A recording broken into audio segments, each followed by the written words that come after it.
Good morning, students.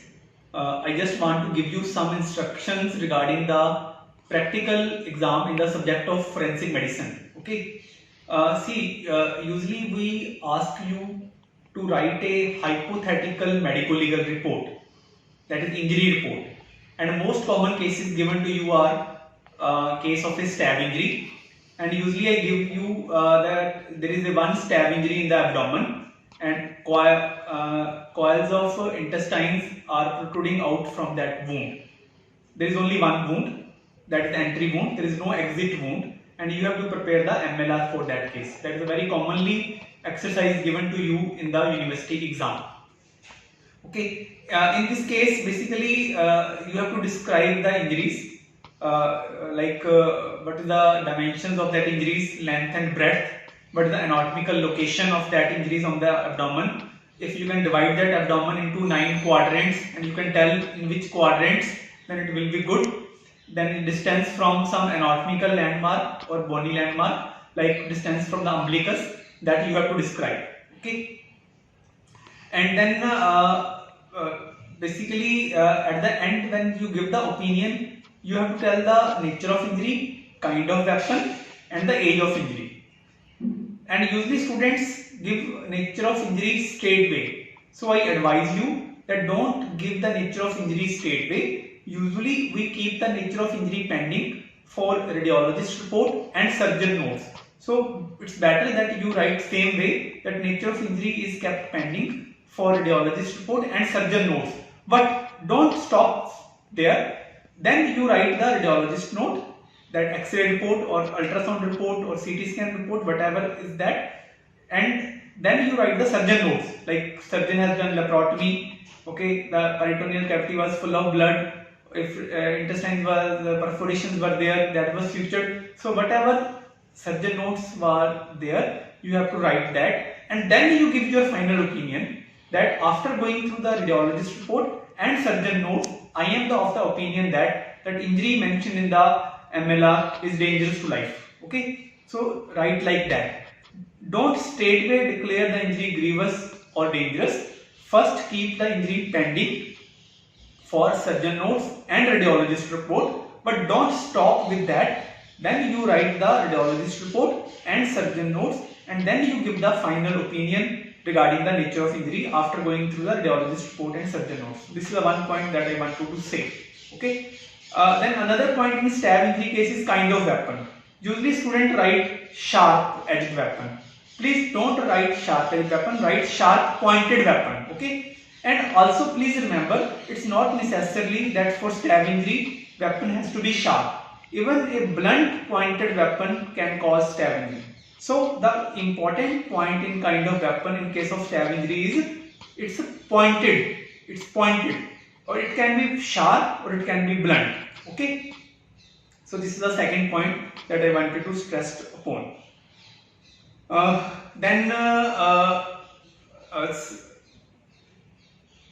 Consent, you have to take the consent, and 5 points you must write in that consent. What are those 5 points? Number 1, I am willing for my medical legal examination. Okay. Second, the nature and consequences of the examination has been explained to me in my own language. Third, my address and other information given here is correct. Fourth, I have not been medical legally examined before for these injuries. And fifth one is, actually fifth point, consent is taken after completion of the MLR, when you prepare that MLR, and that point is all the injuries on my body has been noted. Basically after preparing the MLR, we tell to the patient that we have noted down these injuries. If there is any other injuries, please tell.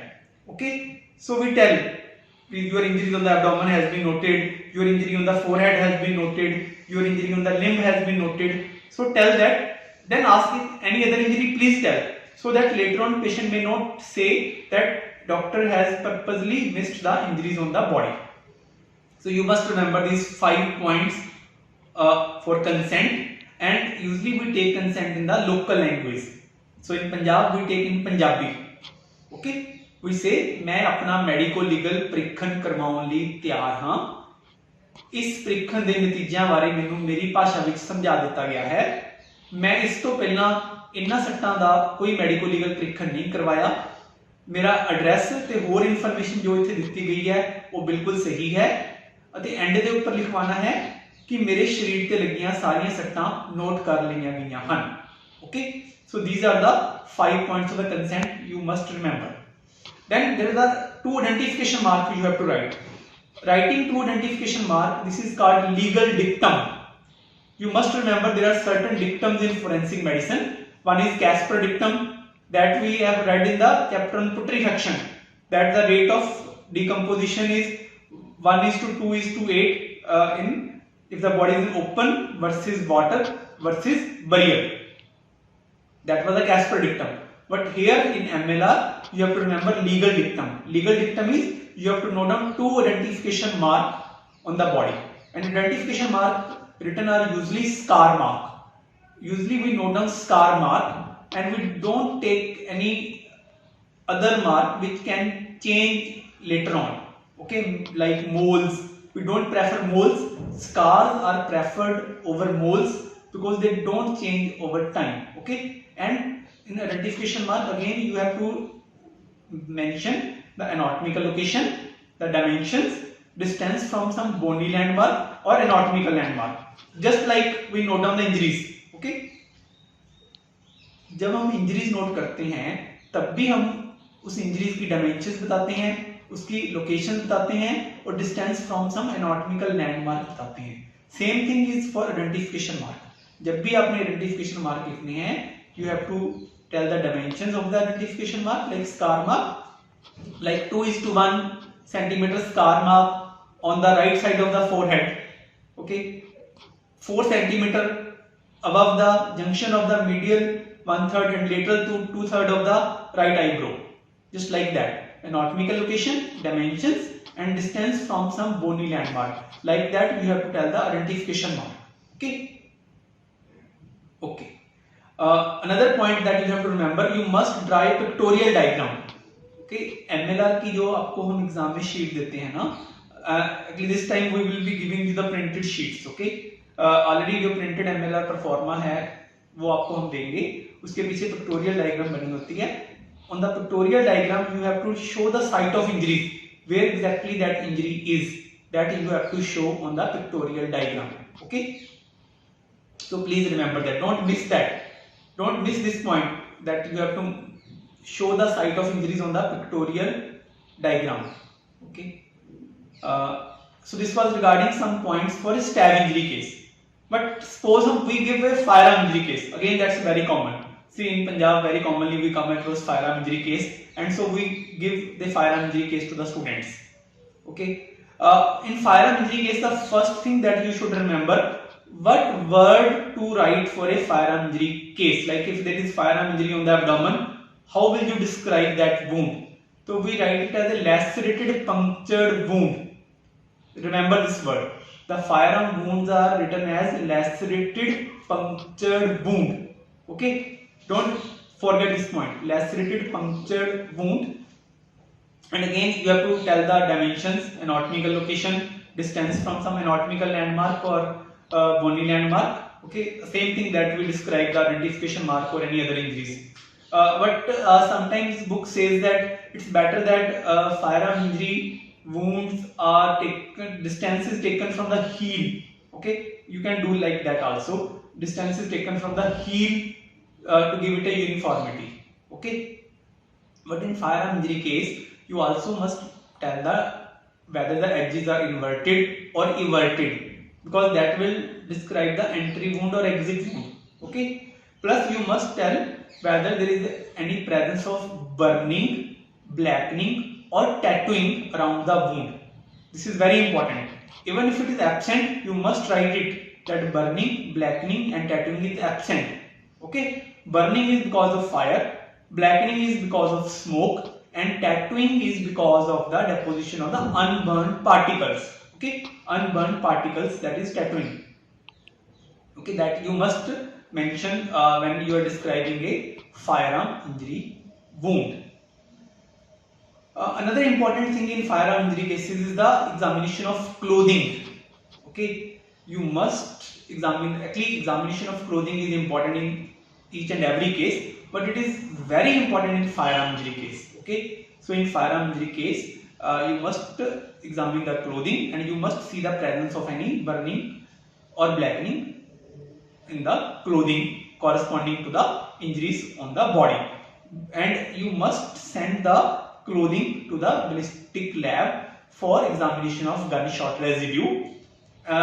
When we are sending the clothes to the ballistic lab for gunshot residue, please remember that clothes should be dried. Don't send wet cloth. अगर कपड़े खून से लिबड़े हुए हैं तो गिले कपड़े नहीं भेजने हैं, हमने उनको सुखाना है, बट धूप में नहीं सुखाना चाहिए, उनको शेडो में कमरे में पंखा चला के सुखा दो, ठीक है, गीले कपड़े नहीं भेजने हैं.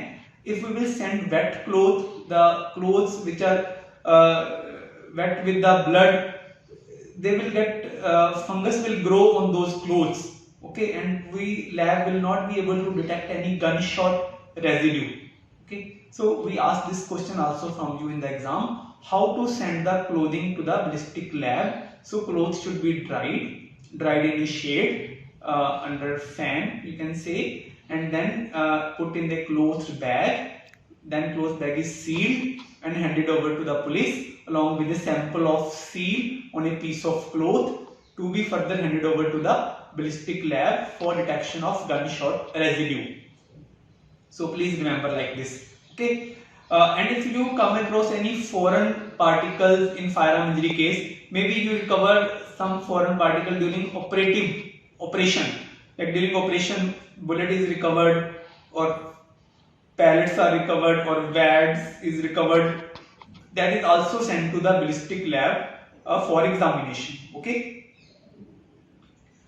so these points you have to remember in firearm cases. Okay, and also please remember, usually the question is asked the nature of injury, and if a weapon is firearm, that does not automatically means that injury is grievous or dangerous to life. Please remember that weapon may be firearm, but injury still can be simple. Suppose there is injuries, there are some pellet injuries on the upper limb. Even you can see those pellets on the X-ray. Okay, but there is no fracture, there is no loss of movement, so that nature of injury will be simple. So the points that I want to say is that just if the weapon is firearm, that does not mean nature of injury is grievous. Injury still can be simple. कोई injury grievous है या dangerous to life है, that will depend upon the section 320 IPC. देखो 320 IPC के जो 8 clause है ना, वो 8 क्लॉज में से अगर कोई भी फुलफिल होता है तो वो इंजरी ग्रीवस है. ओके, 8 क्लॉज मैं आपको फटाफट बता देता हूं. First is emasculation, second is permanent privation of sight of either eye, third is permanent privation of hearing of either ear, fourth is privation of any member or joint of the body, fifth is destruction or permanent impairment of the power of any member or joint of the body, sixth is permanent disfigurement of the face or head. Please remember word permanent. Exam में usually ना हम आपको पूछते हैं कि sixth clause क्या है, and student will say disfigurement of the face. Okay, see, please tell completely, it is permanent disfigurement of the face or head. Please don't forget this word or head. This is or head, this is not and head. It's not face and head, it is face or head. Okay, I again repeat, the sixth clause is permanent disfigurement of the face or head. Seventh clause is fracture oblique dislocation of a bone or tooth. ठीक है, चाहे कोई हड्डी टूट जाए, चाहे दांत टूट जाए, और चाहे डिसलोकेशन ही हो, against that injury will come under the grievous injuries. That is seventh clause. Eighth clause has further 3 points. Please remember, eighth clause has further 3 points. We very commonly ask this question from the students. What are the 3 points under clause 8? Okay, the first point under 8 clause is any hurt which endangers life. Any hurt which endangers life. Second is which causes the sufferer to be in severe bodily pain. Okay. Third is which causes the sufferer to unable to carry out the ordinary pursuit for a period of 20 days. Please see, it is 20 days, it is not 21 days. I don't know student कहां से 21 लेके आ जाते हैं exam में. It's 20 days. Okay, 20 दिन, 20 days, not 21, not 19, it's 20 days. आपका section भी 320 IPC है, 320 20 days. Okay, please remember. तो ये बात है आपकी. तो ये मैंने आपको बता रहा था मैं आपको भी फायर आर्म इंजरी में वेपन अगर फायर आर्म है तो दैट डज नॉट मीन कि इंजरी इज ग्रीवस और डेंजरस टू लाइफ. ठीक है, injury still can be simple in nature. हाँ, जो डेंजरस टू लाइफ वाली बात होती है ना, डेंजरस टू लाइफ के लिए सबसे पहले इंजरी ग्रीवस की कैटेगरी में तो आनी चाहिए, एटलीस्ट 8th क्लॉज में तो आनी चाहिए, तभी डेंजरस टू लाइफ हो सकती है. इट्स नॉट पॉसिबल कि इंजरी ग्रीवस तो है नहीं है, स्टेट में वो डेंजरस टू लाइफ हो जाएगी, ये नहीं हो सकता. ठीक है, डेंजरस लाइफ जो होती है वो ग्रीवस से बड़ी क्लॉज है. तो अगर बड़ी क्लॉज है तो इट मींस ग्रीवस के तो किसी सेक्शन में वो इंजरी फिट होएगी, पर उससे भी बड़ी है वो, इसलिए वो डेंजरस लाइफ भी है. ठीक है, लाइक स्टैब इंजरी एब्डोमेन था, स्टैब इंजरी एब्डोमेन जो है वो 8th क्लॉज में आ जाएगा, एनी हर्ट विच इंडेंजर्स लाइफ. ठीक है, पर वो क्योंकि परफोरेशन हो गई है, पेरिटोनियम रप्चर्ड है, peritoneal cavity is full of blood, laparotomy हमने करनी पड़ी है हमें उस पेशेंट की, तो वो डेंजरस टू लाइफ हो जाएगी.